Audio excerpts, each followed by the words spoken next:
Welcome back to News Geelong on this Friday night. Yes, we're at the Geelong Racing Club, and it was Geelong Cup Day, and News Geelong was there for a special coverage. John, another great day here in our great city. Absolutely, Rollo. Great day and a great event. You know, it's one of the special days on the calendar in Geelong, and there's the people have come out in their thousands. It's great. And one would have to think, just quickly, during your term as a couple of terms of mayor, you have really, every step you've taken seems to have been a stride to success.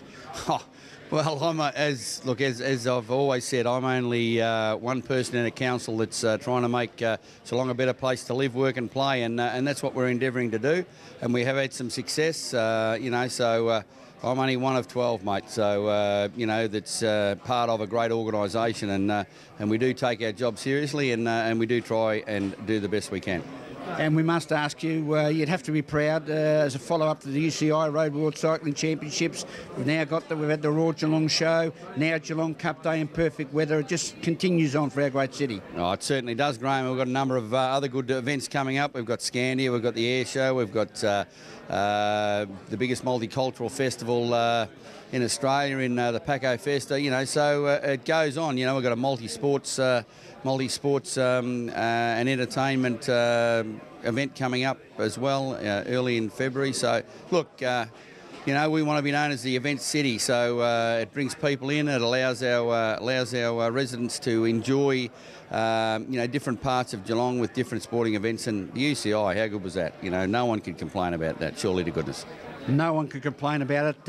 And as far as the council chamber's concerned, things running smoothly on the business side of the activity. Oh, all's well, you know. But no, we just keep ticking along and doing what we know we have to do. So yeah, we're very happy with the way things are going at the moment, and you know, it's all positive. Fantastic day. Yeah, we've got a sensational crowd there. It's building towards 18,000.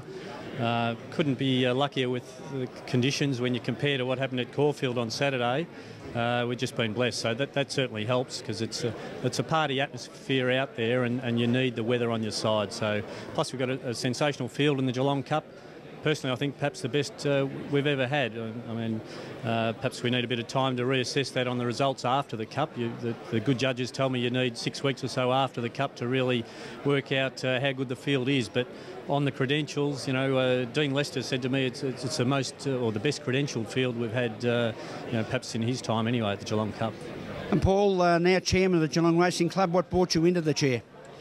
Other board members just knew that I had the interest in racing and have a financial background in accounting, and felt that I'd be able to add something to the club. So I joined the board 3 years ago, did some time as treasurer, and as you're probably aware, unfortunately, we lost our chairman recently, Keith Sutton, who was a fantastic club man, and got ill and was taken away prematurely. So it was very sad in that regard, but we move on. The synthetic track here at Geelong has added a new dimension to racing at the Geelong Racing Club.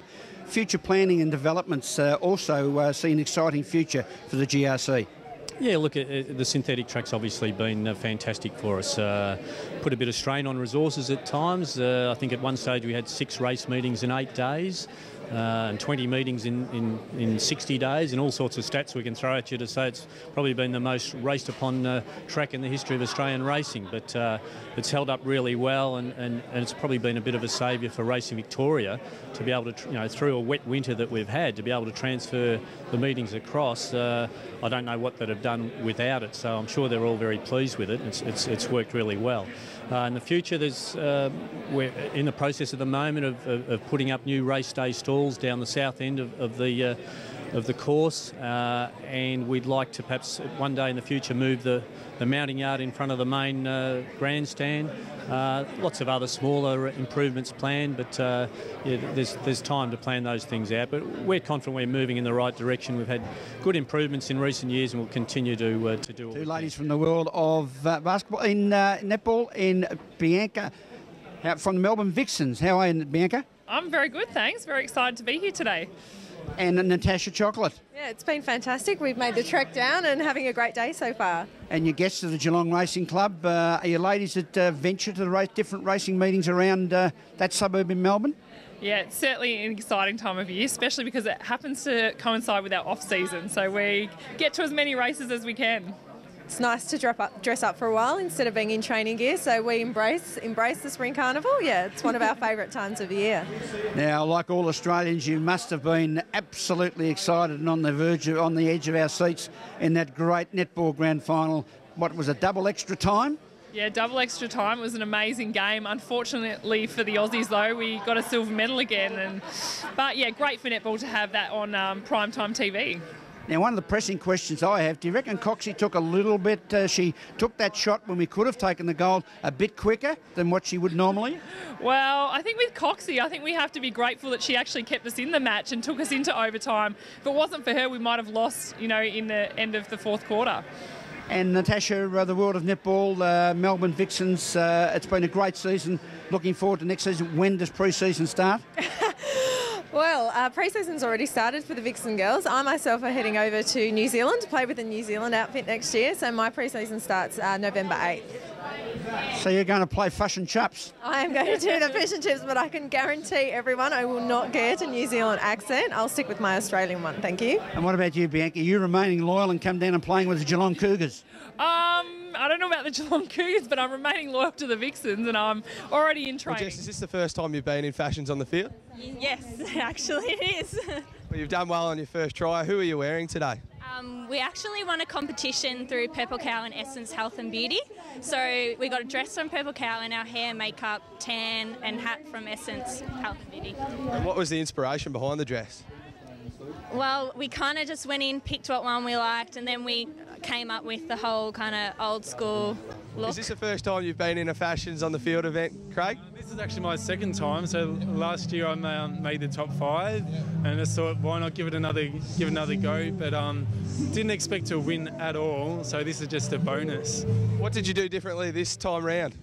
I think the only thing different is I wore a flower here this time, and that's the only thing different, I guess. But I was lucky enough to get the first prize, so stoked. So, do you take the Fashions seriously every cup year? Or? Not at all. Like normally, I'm wearing I'm a personal trainer, so normally I'm wearing tracksuit pants and a shirt and a singlet. So I got really no idea about fashion normally. So I just do this probably like once a year. Just do it here and weddings. So it's good to don on a suit every now and again.